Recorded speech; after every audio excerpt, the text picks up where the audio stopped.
Os irmãos podem se assentar.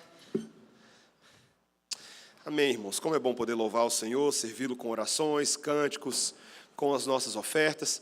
Vejo que temos uma casa cheia hoje e aqueles que estão chegando lá atrás, ainda tem algumas cadeiras aqui na frente, tem uma fileira quase toda livre, talvez alguns dos músicos estão sentados aqui, vejo aqui e ali, peço aos diáconos também ajuda com as cadeiras. Irmãos, vamos continuar estudando nesta noite a epístola do apóstolo Paulo aos Coríntios, a primeira epístola, e hoje à noite, no capítulo 4, versículos 14 a 21. Primeira epístola do apóstolo Paulo aos Coríntios, no Novo Testamento, capítulo 4, versículos 14 até o versículo 21. E essa sessão que nós vamos estudar hoje à noite, ela encerra o primeiro ciclo do livro de Colossenses, que trata da temática que eu vou tratar hoje à noite, um pouco, a temática central desses 4 primeiros capítulos, e na semana que vem nós começamos a partir do capítulo 5º, que começa a trabalhar com aplicações muito específicas da mensagem de Paulo e do Evangelho às situações às quais essa igreja estava passando. A palavra do Senhor para nós diz assim, queridos: não vos escrevo estas coisas para vos envergonhar, pelo contrário, para vos admoestar como a filhos meus amados. Porque ainda que tivesseis milhares de preceptores em Cristo, não teríeis, contudo, muitos pais, pois eu, pelo Evangelho, vos gerei em Cristo Jesus. Admoesto-vos, portanto, a que sejais meus imitadores. Por esta causa vos mandei Timóteo, que é meu filho amado e fiel no Senhor, o qual vos lembrará os meus caminhos em Cristo Jesus, como por toda parte ensino em cada igreja. Alguns se ensoberbeceram, como se eu não tivesse de ir ter convosco. Mas em breve irei visitar-vos, se o Senhor quiser, e então conhecerei não a palavra, mas o poder dos ensoberbecidos. Porque o reino de Deus consiste não em palavra, mas em poder. Que preferis?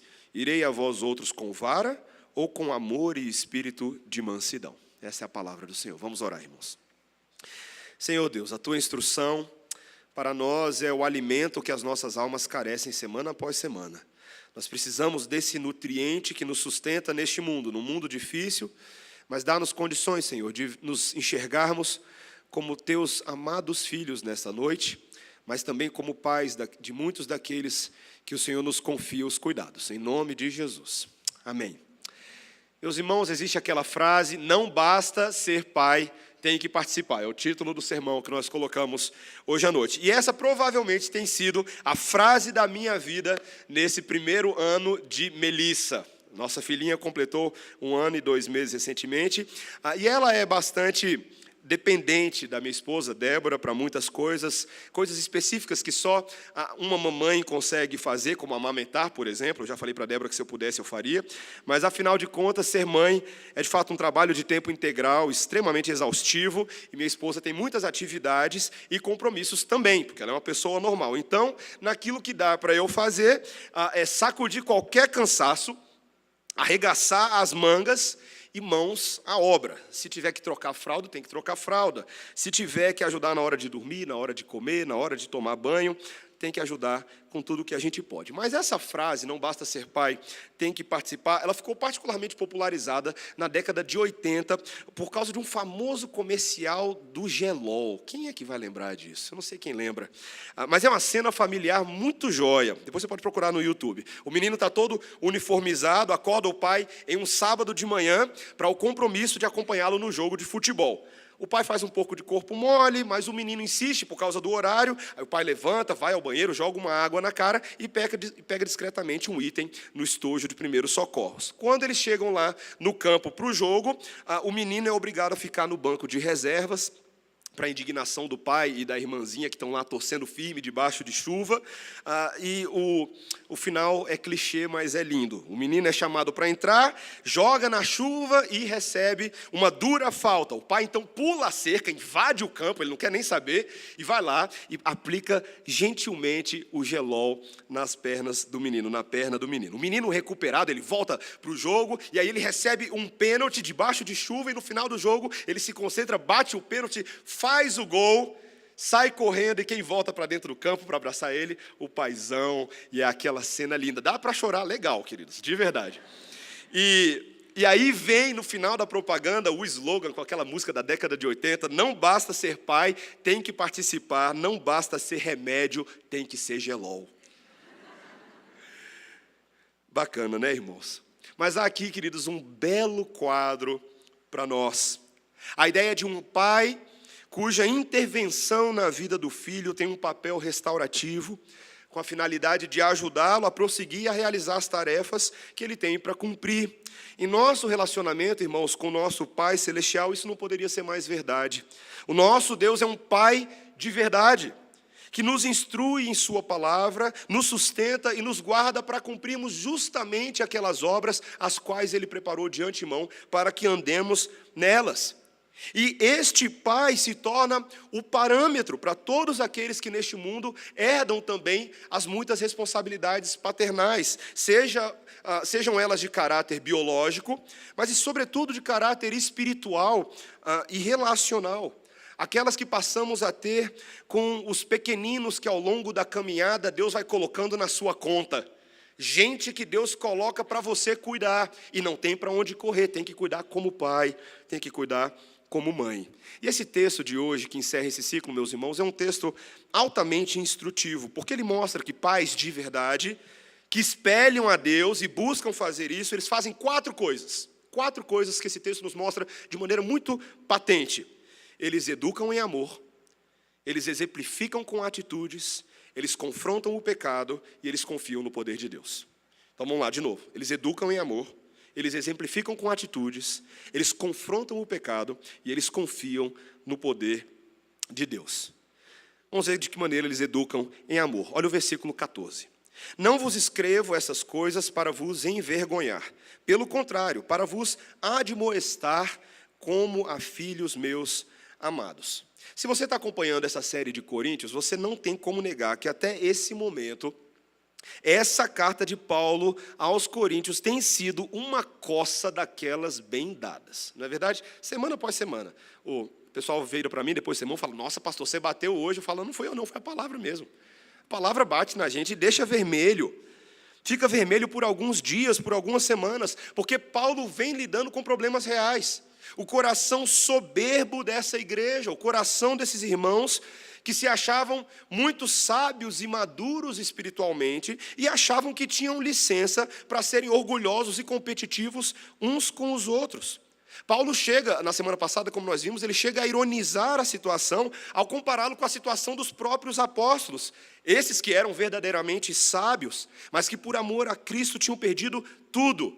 Sofriam perseguição, sofriam injúrias e foram considerados loucos pelos homens. E esse enorme contraste que nós vimos na semana passada tinha um único objetivo: baixar a bola desses irmãos e dar um choque de realidade neles. Lembra que a gente viu isso na semana passada? Mas de repente, meus irmãos, aqui no verso 14, há uma mudança marcante nas palavras do apóstolo Paulo. O tom fica mais suave. O tom fica mais paternal e a severidade dá lugar à ternura. E ele diz no versículo 14, não vos escrevo essas coisas para vos envergonhar. É interessante porque até esse momento, alguém poderia ter a impressão de que a intenção de Paulo era envergonhar esses irmãos, expor o pecado deles, fazer chacota com a cara, de mostrar como eles eram infantis. Mas isso não é verdade, irmãos. Paulo tinha ardentes desejos e afetos por essa igreja, a ponto de chamá-los, como ele faz aí em outros versos, de filhos amados, filhos a quem ele realmente amava. E nós precisamos lembrar de uma característica importante literária que surge com esse versículo 14, que as cartas de Paulo não são meramente tratados de teologia sistemática, são cartas reais. Carta real, escrita para gente real, com um problema real. E, gente, Paulo era homem e as emoções dele eram fortes. Ele era um homem que verdadeiramente amava a Deus e a essa igreja, mas é por isso que não raramente também nós encontramos palavras de estímulo carinhoso. Paulo sabe respirar de vez em quando e aliviar um pouco para cima da igreja. O propósito dele, como o texto fala, é admoestá-los. Admoestá-los.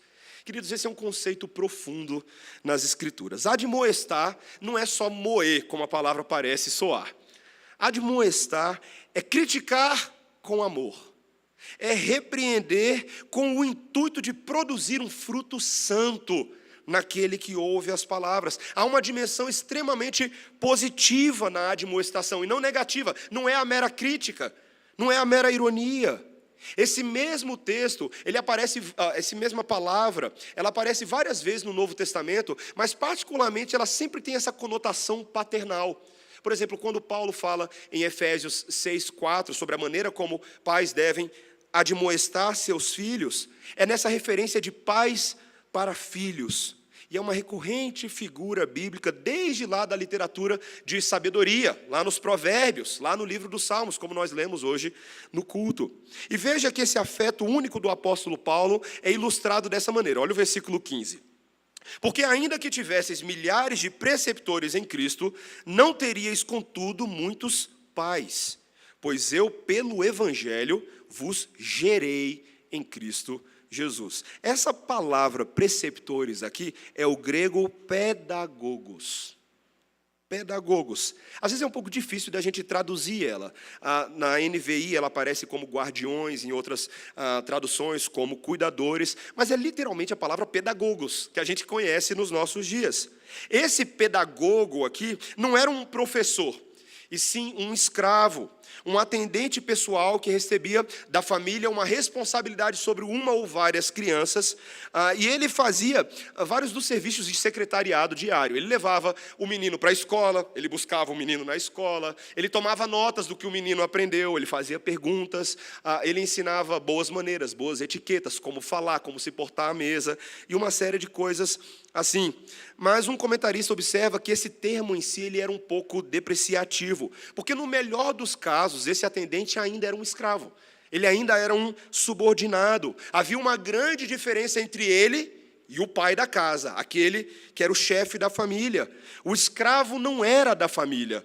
Por mais que ele pudesse ter sinceros afetos pela criança, e por mais que os pais o considerassem como alguém da casa, sabe aquela pessoa, talvez aquela cuidadora, aquela babá, que cuidou de você tantos anos, você fala assim, nossa, já é da família, viajou com a gente para Recife, foi para a praia, sabe? Mas ainda assim ela não é da família. E o ponto que Paulo está tentando mostrar aqui, meus irmãos, é que há uma diferença muito grande. Um escravo, se não estivesse cumprindo bem o seu serviço, ele simplesmente poderia ser removido da função. Ele poderia ser demitido se ele fosse inútil. Mas o pai não tinha para onde correr. Ele gerou, ele tinha que cuidar. E por isso, meus irmãos, esse amor paternal era muito peculiar, porque ele justamente tinha gerado, ele tinha um interesse máximo no bem-estar e na formação da criança, que não era de uma ordem meramente profissional.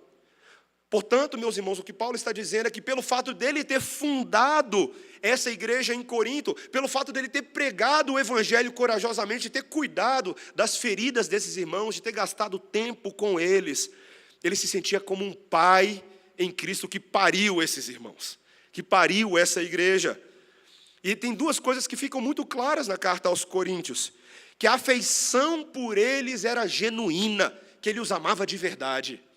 Mas em segundo lugar, é que por mais, e esse é o ponto da ilustração aqui, por mais que eles tivessem se beneficiado dos cuidados de outros servos, como Apolo, como Cefas, eles deviam consideração com Paulo. Porque Deus colocou Paulo numa função de dar a vida a esses irmãos, de trazê-los ao Evangelho e atender. Eles deveriam, assim, portanto, atender às suas admoestações e dar muitos ouvidos às palavras de Paulo. É interessante, né, meus irmãos? Eu conheço um notável teólogo inglês e compositor de hinos que eu gosto muito, chamado Frederick William Faber. Eu conheci ele lá nos Estados Unidos a respeito dele, não está vivo mais, eu conheci a respeito dele. E uma vez lendo um dos diários dele, ele conta o impacto que o seu pai teve na sua vida. E a maneira como ele descreve é muito afetuosa, é muito sincera, mas muito peculiar também. Ele diz assim, há algo supremo no amor de um pai, há algo que não pode ou parece não poder falhar, há algo que transcende e vai rumo à esperança, há algo que pode ser crido contra um mundo inteiro. Nós quase atribuímos onipotência prática aos nossos pais quando nós somos crianças. Não é verdade? Não é o que a criança, quando ela olha o seu pai, ela enxerga no seu pai, enxerga na sua mãe, alguém que tem todo e absoluto cuidado por ela, que é tão vulnerável. O mundo inteiro dela é aquilo que seus pais dizem, aquilo que seus pais manifestam. Meus irmãos, pais devem educar com verdadeiro amor. Numa sociedade tão profissionalizada como a nossa, tão segmentada, cada vez mais nós temos perdido a dimensão do cuidado que pais têm para com seus filhos por causa do amor que eles devem aos seus filhos. Deus colocou seus filhos na sua vida com uma responsabilidade de que recebam dos seus pais todo o amor. E Paulo vai mostrar para a gente no capítulo 13 aqui de 1 Coríntios, que sem amor, que é o dom supremo, um caminho sobremodo excelente, nenhum dom, nenhum serviço, nenhuma habilidade nessa vida tem função alguma para Deus. Ainda que fale a língua dos anjos, ainda que você tenha fé capaz de transportar um monte do lado para o outro, se não tiver amor, é como um sino que ressoa vazio. Ainda que eu entregue o meu corpo para ser queimado pelos pobres, se não tiver amor, não tem valor algum. Meus irmãos, Deus ensina por meio de Paulo a nós a necessidade de nós resgatarmos o amor paternal e filial. De nós fazermos isso porque, como nós ouvimos já na oração do presbítero Charles essa noite, nós temos um Pai celestial que nos ama e nos ensina o caminho do amor para que manifestemos isso também aos nossos filhos. Boa educação deve ser educação amorosa, bíblica, sincera e afetuosa. É esse amor que vem da parte de Deus que nos levará a amar com o objetivo de que Cristo seja formado na vida dos nossos filhos. Não que apenas eles sejam preparados para a vida, como muitas pessoas falam, mas para que eles tenham um conjunto de virtudes que espelha o Salvador. O verdadeiro amor faz isso. E esse é o primeiro ponto. Paulo é um que educa com amor e nos ensina a educar com amor também. Mas também, queridos, em segundo lugar, pais de verdade são aqueles que exemplificam com atitudes. Veja só o que Paulo agora diz no versículo 16. Admoesto-vos, portanto, a que sejais meus imitadores. Por esta causa vos mandei Timóteo, que é meu filho amado e fiel no Senhor, o qual vos lembrará os meus caminhos em Cristo Jesus, como por toda parte ensino em cada igreja. Paulo começa aqui o seu ciclo de apelos à imitação. Eles aparecem na carta aos Coríntios e em várias outras cartas. Você consegue esbarrar nesses apelos à imitação o tempo inteiro. O apóstolo Paulo convoca esses irmãos que o imitem. Mas nós precisamos qualificar isso. Veja, ele não deseja anexar seus seguidores a si mesmo pessoalmente. Se ele estivesse desejando isso, ele entraria em contradição com tudo que ele veio falando desde o início da carta aos Coríntios, de que ele não merecia ser adorado e servido por ninguém. Cristo merece toda adoração. O que ele deseja é que essa igreja observe sua atitude paternal e assim replique esse mesmo modelo de cuidado uns para com os outros. Paulo estava ciente dessa sua intencionalidade em exemplificar atitudes e comportamentos que ele esperava também dos outros cuidadores. Meus irmãos, por causa das circunstâncias dos nossos dias, talvez muitos hesitem em convocar outros para imitá-los, não é verdade? Às vezes a gente quer que as pessoas não nos imitem, porque a gente fala muito mais coisas corretas do que é o que a gente faz. Mas é interessante, meus irmãos, que nós precisamos entender essa dimensão bíblica. Se nós queremos recomendar às pessoas os benefícios do nosso evangelho, deve ser porque as nossas vidas e as nossas atitudes revelam a sua eficácia. Um dos grandes problemas, meus irmãos, e não há como negar isso nos nossos dias, é que quando nós começamos a escavar as convicções e crenças das pessoas com relação ao evangelho, elas se mostram muito hesitantes. E elas não têm coragem alguma de pedir para outros olharem para elas e reproduzirem aquilo que elas estão fazendo. Mas Paulo não se esquiva dessa responsabilidade. Inclusive, ele toma aqui uma atitude para ajudar nesse processo. No versículo 17, quando ele agora tem o desejo de enviar Timóteo. Timóteo tinha um relacionamento com o apóstolo Paulo que era muito semelhante, até comparável com aquele que essa própria igreja de Corinto tinha. Mas havia uma diferença. Timóteo era leal ao evangelho que Paulo pregava. Timóteo não era um filho que dava muitas dores de cabeça, não. Muito pelo contrário, queridos. Era um bom filho. Esse é meu filhão, Timóteo. Meu filho amado em quem eu me comprazo. Paulo gostava de Timóteo. Ele tinha um carinho. Timóteo era um cooperador e um ajudador no ministério do apóstolo Paulo e em prol do avanço do evangelho. Então, Paulo envia Timóteo para, por meio de Timóteo, exemplificar o que é um bom pai. Como? Exemplificando o que é um bom filho. Não é interessante que muitas vezes, e o presbítero Cláudio, quando ele pregou em Lucas 16, ele usou um exemplo de que muitas vezes a glória dos pais é vista nos filhos, na maneira como eles agem, na maneira como eles estudam, na maneira como eles obedecem, na maneira como eles se comportam. Paulo envia Timóteo e fala para o pessoal, dá uma olhada nele. Observem esse rapaz, temente ao Senhor, e que continuará ensinando a vocês o mesmo evangelho que eu tenho ensinado a vocês e a todas as outras igrejas. Meus irmãos, nós precisamos aprender esse caminho. Nós precisamos aprender esse caminho da imitação e da observação. Um pastor chamado reverendo Theodore Martin, ele foi pastor e foi também o reitor da Universidade de Notre Dame por 35 anos. Também era pai de família, era marido, e na sua caminhada, na sua vida de família, que tem uma série de pequenas histórias, confusões, momentos tristes, momentos alegres. Um dos grandes aprendizados que ele deu foi o seguinte, ele disse, a coisa mais importante que um pai pode fazer pelos seus filhos é amar a mãe deles. A coisa mais importante que um pai pode fazer para os seus filhos é exemplificar amor, amando a mãe deles. Eu sei, meus irmãos, que muitas vezes nós temos medo de permitir que outras pessoas observem a nossa família como ela é de verdade. Eu sei aí, gente, que tem muita gente que não convida para ir lá em casa. Vamos lá em casa, não é só porque a louça está suja, não. É porque se eles vissem as DRs que acontecem, o povo ia ficar escandalizado, não é verdade? Mas, queridos, ao pensar dessa forma, ao pensar de que, olha, eu não posso ser exemplo para ninguém, eu não posso convidar ninguém para vir à minha casa, porque a nossa família é de cabeça para baixo. Eu não me comunico bem com a minha esposa, eu talvez não me comunique tão bem com os meus filhos. Nós estamos fugindo do que Paulo está falando. Veja só, Paulo não disse para que eles fossem imitadores de Paulo, porque ele era perfeito. Existe esse versículo na Bíblia? Me imitem porque eu sou absolutamente perfeito, eu tenho tudo para exemplificar para vocês. Não, Paulo reconhecia suas limitações. Ele pede para que os imitem porque ele imitava Cristo. Cristo é o referencial de imitação. E se nós estamos espelhando a Cristo, também espelharemos as virtudes que Cristo nos dá para consertarmos as nossas famílias. Veja, nós queremos sim que pessoas nos vejam na nossa vulnerabilidade, para que quando nós eventualmente, se isso acontecer, nós ferirmos alguns dos nossos familiares com palavras, nós também possamos pedir perdão e nos reconciliar. Se nós, por acaso, temos limitações, nós podemos reconhecer o dom dos outros, nos servir da maneira como cada um se ajuda. Meus irmãos, famílias perfeitas não existem, e você não vai nem me enganar, nem enganar a Deus. Isso não existe. Mas famílias arrependidas, perdoadoras, humilhadas, isso qualquer pessoa pode ter. Qualquer pessoa pode ter.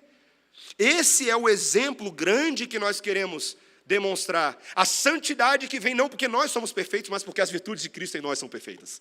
Essa é a santidade acessível a nós. Essa é a santidade possível. E aqui eu não posso deixar de falar, nesse ponto número 2, uma observação muito interessante sobre a questão da educação hoje nos nossos dias. Por causa da política, por causa das eleições, esse assunto está pegando fogo. Questão do modelo escolar, modelo de educação, homeschooling, se pode, se não pode. E eu não estou aqui para te dar um caminho, uma fórmula mágica para como educar os seus filhos, mas eu quero te dar um princípio que nós obtemos desse texto.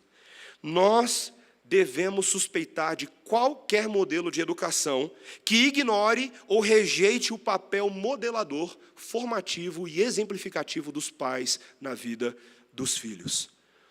Educação no sentido integral não é a mera aquisição de conhecimento, de fatos científicos e técnicos.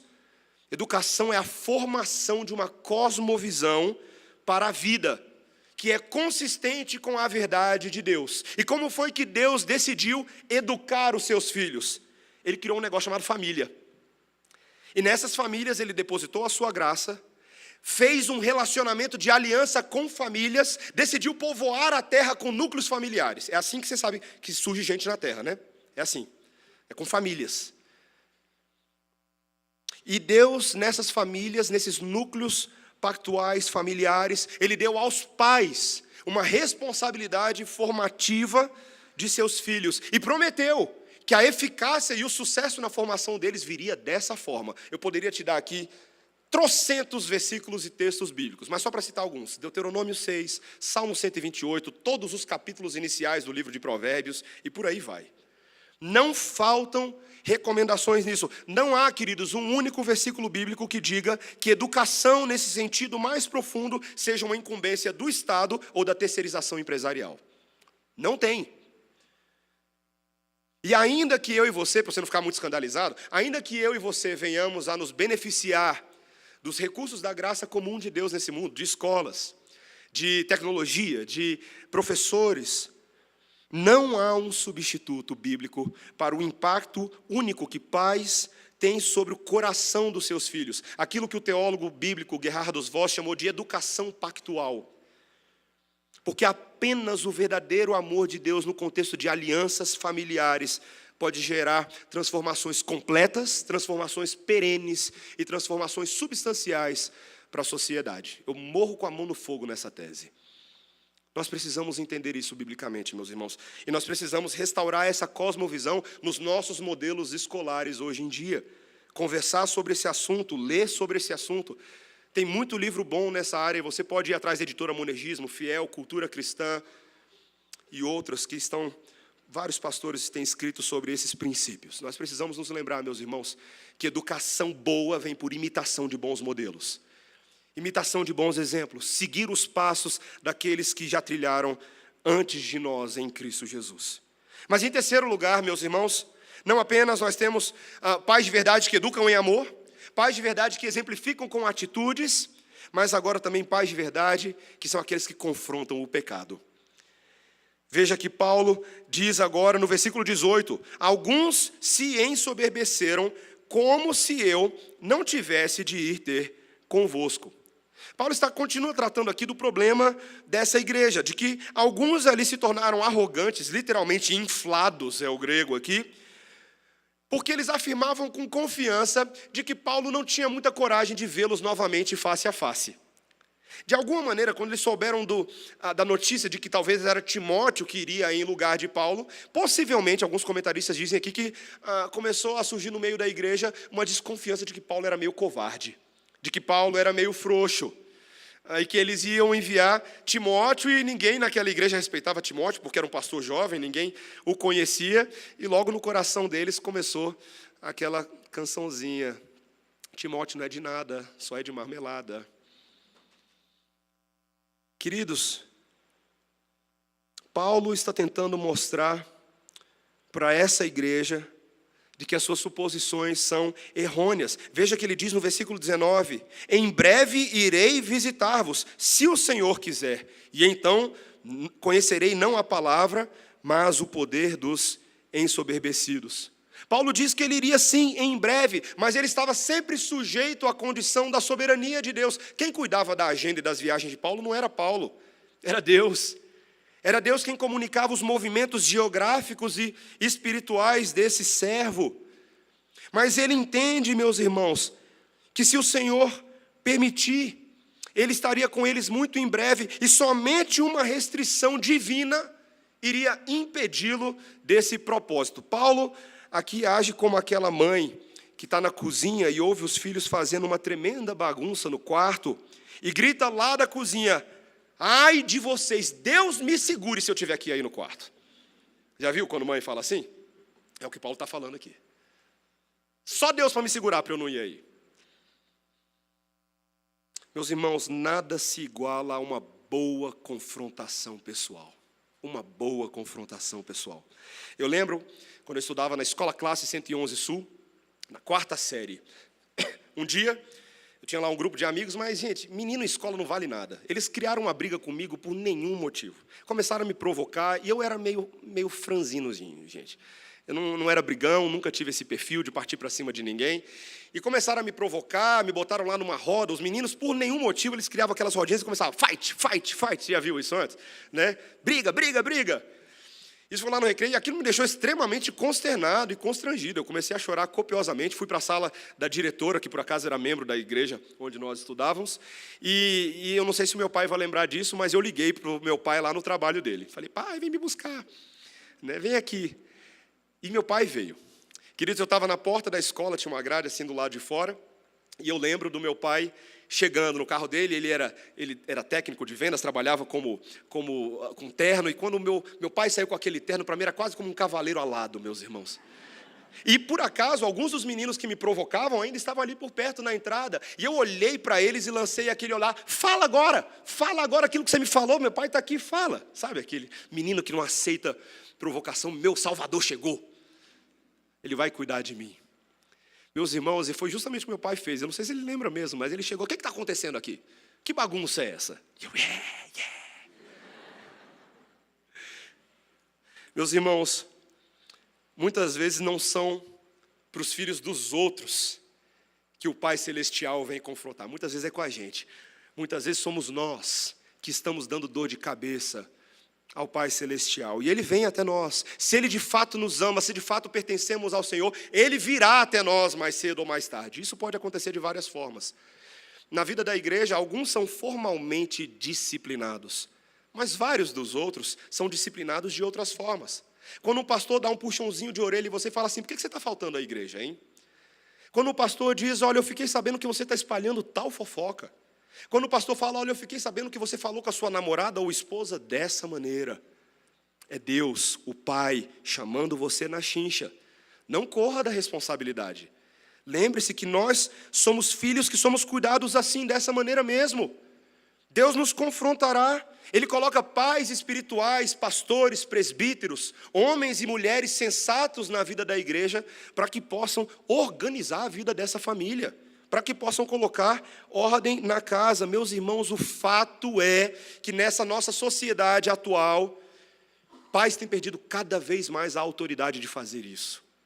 Eles não têm mais espaço, a psicologia moderna não deixa mais, os blogueiros modernos não deixam mais, o técnico do coaching não deixa mais. Eles não podem falar mais nada. E acabam se tornando pais frouxos. Pais Maria Mole, como o pastor John Piper diz, que fazem vista grossa, que mandam recadinho em vez de falar. Pais que fingem que o problema não é assim tão problemático. E tem coragem de dizer que, para não perder a amizade dos filhos, ou até mesmo a confiança deles, eles deixam passar. É só um problema. É só fase. É só fase. Meus irmãos, eu tenho alguns amigos de época de adolescência, da igreja, que os pais, eu lembro, eles falavam: não, é só fase. Essa fase nunca passou. Nunca passou. Estão fora da igreja hoje. Não temem o Senhor e rejeitam o Evangelho. Meus irmãos, não se engane. Não admoestar, não confrontar o pecado, não é demonstração de amor. O apóstolo Paulo aqui, ele espelha aquilo distantemente que Salomão, em Provérbios, no capítulo 13, versículo 24, disse: o que retém a vara, detesta seu filho, mas o que ama, cedo o disciplina. Meus irmãos, não há meio termo. Ou você está obedecendo a Deus e fazendo aquilo que Ele pede para você fazer no cuidado dos pequenos e dos filhos, ou você está cometendo um grave pecado de faltar com a responsabilidade que Deus lhe confiou de endireitar os caminhos dos seus filhos. O nosso Catecismo Maior de Westminster, quando trata dos 10 mandamentos, na pergunta 130, ele pergunta assim: quais são os pecados dos superiores para com os inferiores? E a resposta que os puritanos naquele momento histórico deram foram: os pecados dos superiores são, entre outros, quando aconselham, encorajam ou favorecem seus filhos naquilo que é mal. Não é o que muito pai faz hoje? Em vez de reprimir, em vez de castigar, em vez de chamar atenção, bate palma quando o menino faz besteira. Meu filho, malandro que nem eu fui na infância. E acha que isso é alguma coisa? Acha que isso é algo que agrade a Deus? Meus irmãos, não é à toa que nós temos tantos homens improdutivos e completamente inúteis à sociedade. Pela ausência da correção paternal, tanto física, mas há também a correção simbólica. Aqueles pais que estão presentes, mas não estão. Fisicamente estão lá, de corpo presente, mas não falam nada. Meus irmãos, é justamente, e aprendamos isso juntos nessa noite, é justamente essa disciplina corretiva que não afastará os nossos filhos, mas que aproximará os nossos filhos. que lhes dará confiança de que seus cuidadores verdadeiramente se importam com eles e desejam o seu melhor.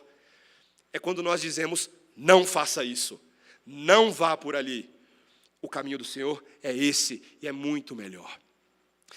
Pastor Billy Graham, a quem tantos de nós amamos, falecido já, grande evangelista, uma vez disse, Deus nosso Pai não nos disciplina para nos subjugar, mas para nos condicionar a uma vida de utilidade e bem-aventurança. Não é interessante? Utilidade e bem-aventurança.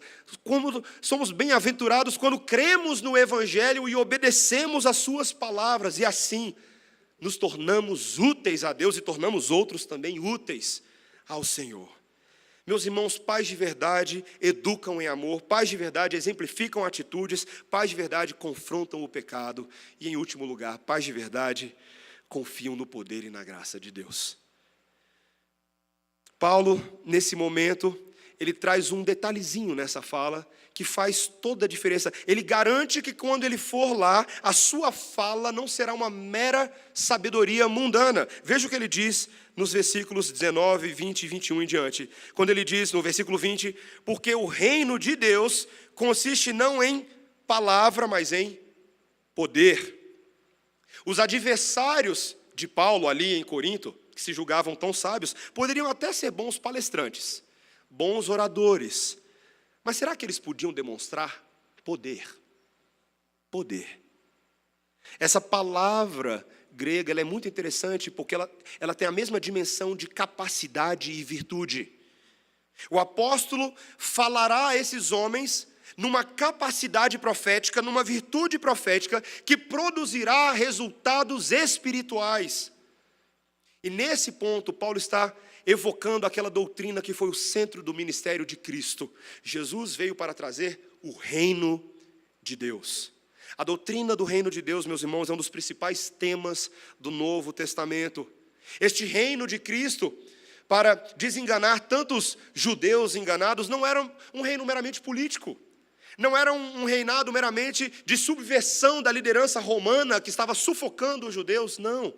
Meus irmãos, é um reino espiritual e que se utiliza de poder espiritual. A maneira como o Senhor Jesus Cristo quis provar isso não foi só ficar de papinho, não. Ele exorcizou demônios. Ele realizou sinais. Ele realizou milagres para mostrar que o seu reino não era desse mundo. Não era um reino de ideias, de conselhos interessantes, de comportamentos favoráveis. Era um reino de poder, meus irmãos. Um reino de outra esfera.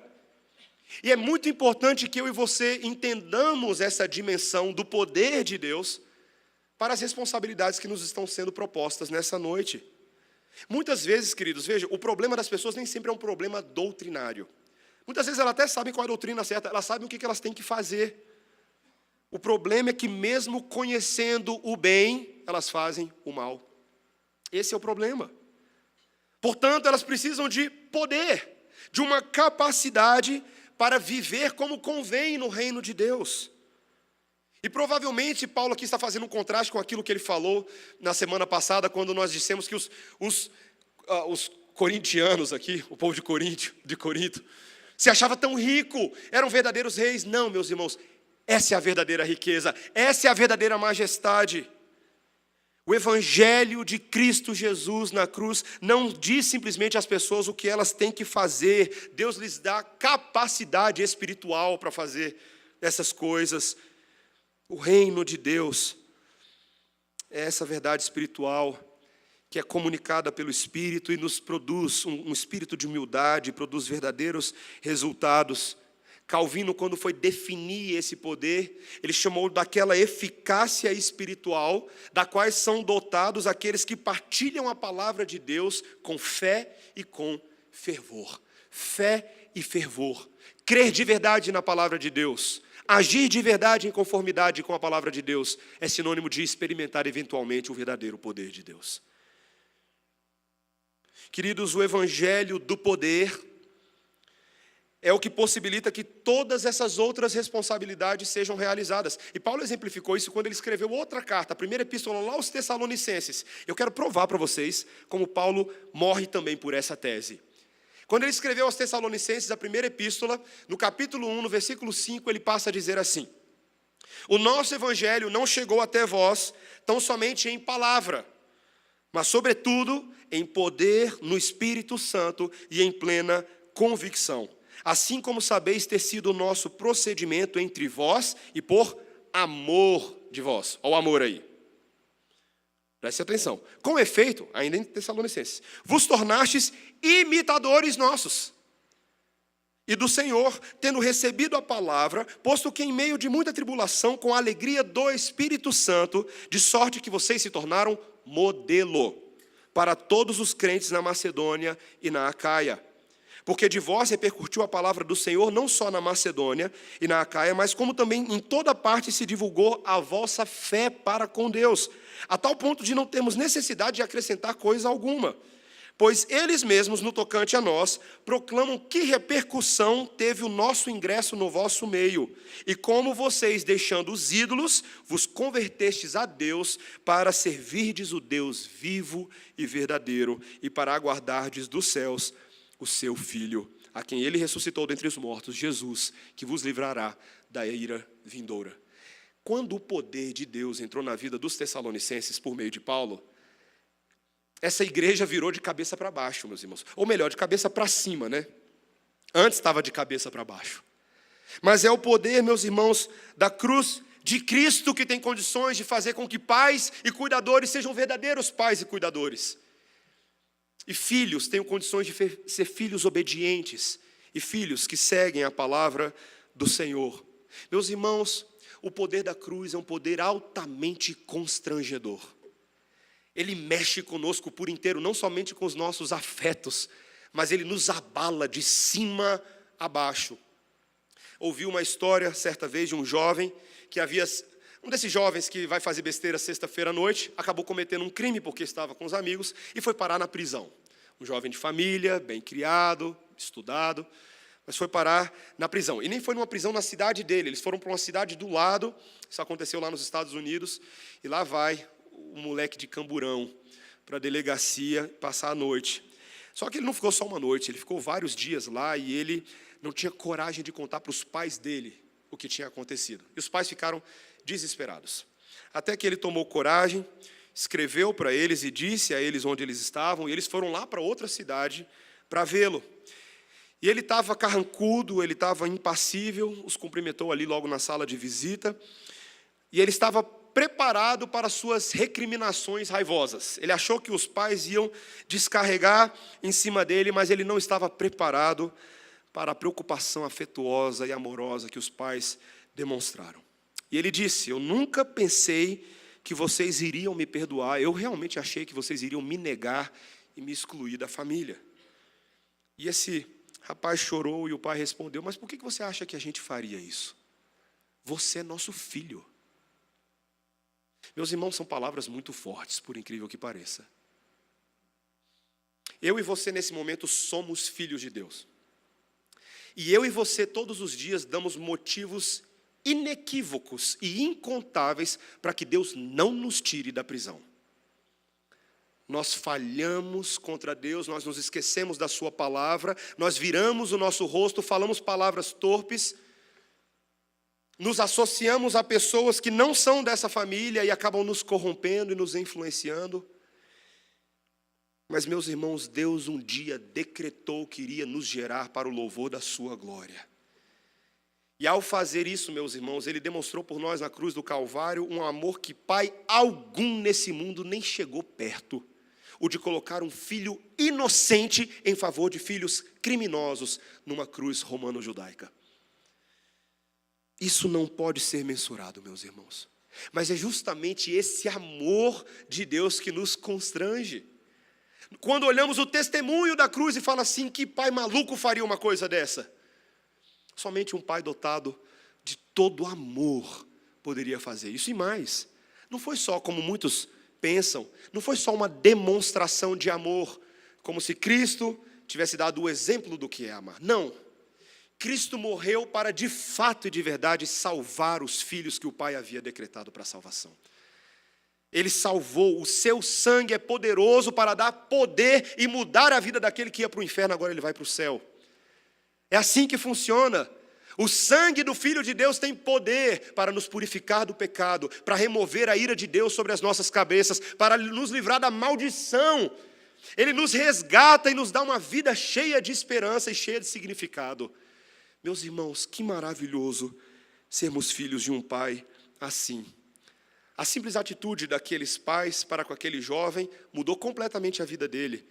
Ele se restaurou na prisão e ele veio a sair com as próprias pernas.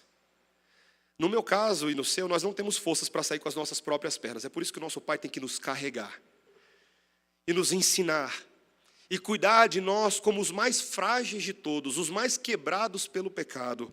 Mas ele faz isso no Evangelho, meus irmãos. Paulo encerra essa sessão dizendo, finalmente, agora, o que vocês preferem? Depois de vocês compreenderem o Evangelho nesses 4 capítulos de Coríntios, o que vocês querem? Vocês querem que eu vá até vocês com vara ou com amor e espírito de mansidão? A vara era o sinal de reprovação. A vara de Deus muitas vezes é útil para nos colocar no caminho certo, mas é tão melhor só quando Ele fala conosco que a gente entende e faz a coisa certa, não é verdade? Quando nós aprendemos o testemunho do Senhor. Meus irmãos, existe um chamado de Deus para cada um de nós, para que nós repliquemos o que o Pai Celestial fez através do Filho Celestial por nós. Eu e você fomos salvos para sermos cuidadores de pequenos, pais e mães espirituais. É inevitável. Se eu e você, quer ver, é fácil. Se eu e você fomos salvos para sermos igual a Deus, igual a Cristo no seu caráter, você precisa se lembrar que no Salmo 68, versículo 5, o salmista registra que Deus é pai de órfãos e juiz de viúvas. Ele é santo Deus em sua morada. Se Deus é assim, nós temos que ser assim.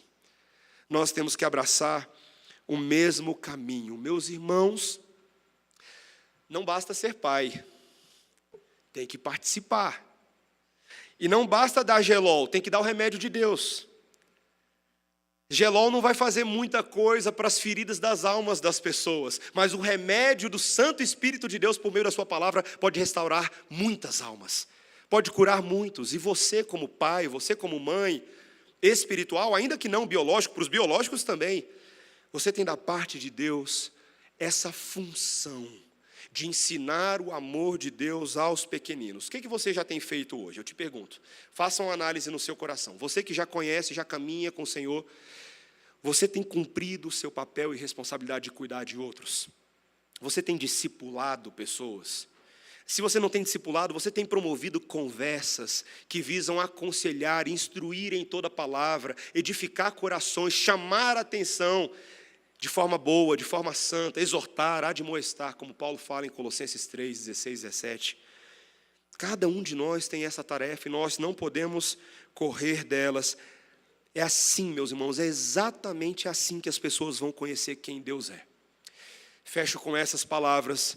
William Barclay, um erudito escocês por quem eu tenho muito respeito, comentarista bíblico, ele disse exatamente isso. Nunca podemos dar ao luxo de esquecer que ensinamos nossos filhos a chamarem a Deus de Pai. E a única concepção de paternidade que eles podem ter é a concepção que nós mesmos lhes damos. A paternidade humana deve ser moldada e modelada segundo o padrão da paternidade de Deus. Quer ser um bom pai, quer ser uma boa mãe, seja como Jesus. Seja como Jesus. Imite Ele em cada vírgula, em cada suspiro, em cada olhar, em cada palavra. E certamente você vai produzir o fruto de justiça para o qual nós fomos chamados. Amém? Vamos orar, irmãos. Senhor Deus, obrigado, Senhor. Obrigado porque a Tua palavra, ela é de fato poderosa, Senhor. Ela produz no nosso coração o constrangimento do Espírito Santo, a convocação santa à responsabilidade. Senhor, não queremos ser encontrados faltosos. Sim, as palavras de Paulo são duras e firmes, mas também são cheias de amor, Senhor. É uma convocação não da lei, mas uma convocação, sobretudo, da graça de Deus. de um Deus que não nos devia nada, mas mesmo assim nos amou, nos redimiu, nos restaurou e tem nos preparado para que façamos o mesmo por tantos outros. Senhor, encoraje a igreja, que sejamos criativos em sermos pais e mães de outros, que não faltemos com a oportunidade de ensinar na palavra, nas virtudes, nas dicas e conselhos de vida que são preciosos para os peregrinos que vivem debaixo do sol. Seja esse o tema e o motivo da nossa vivência nessa terra, em nome de Jesus. Amém, Senhor.